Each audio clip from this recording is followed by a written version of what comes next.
Hi అండి, అందరు ఎలా ఉన్నారు? బాగున్నారా? నేను ఈరోజు క్యాలీఫ్లవర్ 65 చేయబోతున్నాను. లోపల ఎంతో స్మూత్గా, బయట క్రిస్పీగా, కరకరలాడే క్యాలీఫ్లవర్ 65ని చేద్దాం రండి.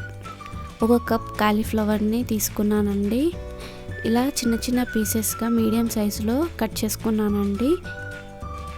మరో పక్కన స్టవ్ ఆన్ చేసుకొని బౌల్ పెట్టేసుకొని అందులో 2 గ్లాసెస్ ఆఫ్ వాటర్ని యాడ్ చేశాను. అందులోనే కొంచెం సాల్ట్ వేసి బాయిల్ అయ్యాక అందులో క్యాలీఫ్లవర్ పీసెస్ని అందులో వేసేసుకున్నానండి. అందులో కొంచెం పసుపు యాడ్ చేశాను. ఒక 2 నిమిషాలు ఇలా క్యాలీఫ్లవర్ని బాయిల్ చేసేసుకొని వాటర్ లేకుండా క్యాలీఫ్లవర్ని తీసుకోవాలండి.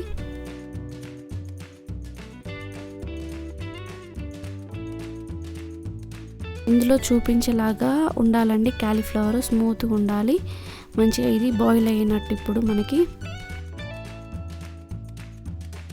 ఇప్పుడు ఒక బౌల్ తీసుకొని ఇందులో 2 టేబుల్ స్పూన్ శనగపిండిని యాడ్ చేసుకుందామండి.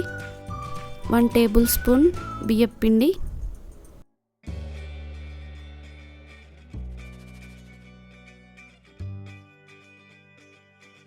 1 టేబుల్ స్పూన్ మైదా,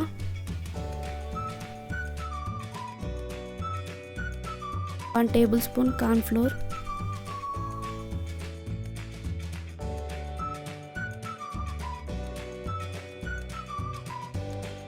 1/2 టీ స్పూన్ అల్లం వెల్లుల్లి పేస్ట్ అండి, 1 టీ స్పూన్ కారపొడి, 1 టీ స్పూన్ గరం మసాలా, చిటికెడు వాము, చిటికెడు జీలకర్ర,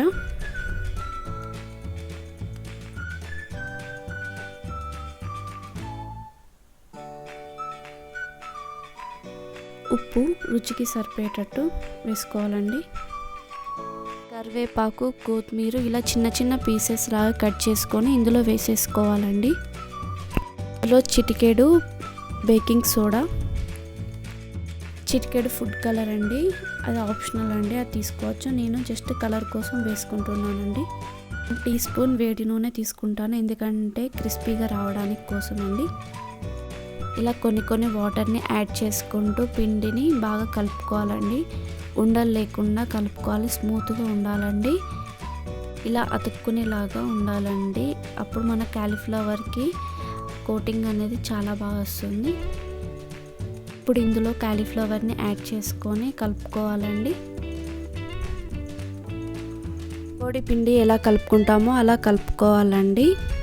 స్టవ్ పైన బాండీ పెట్టేసుకొని అందులో ఆయిల్ పెట్టేసుకోవాలి. ఆయిల్ హీట్ అయ్యాక ఇందులో పకోడీని వేసేసుకోవాలండి.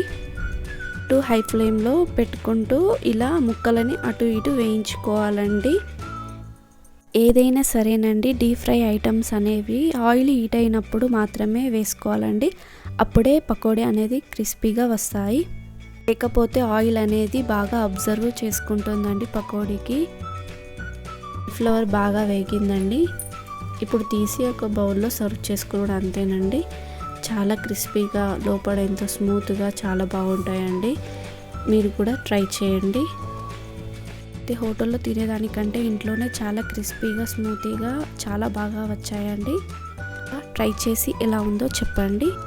నచ్చితే లైక్, షేర్, సబ్స్క్రైబ్ చేయండి. Thank you.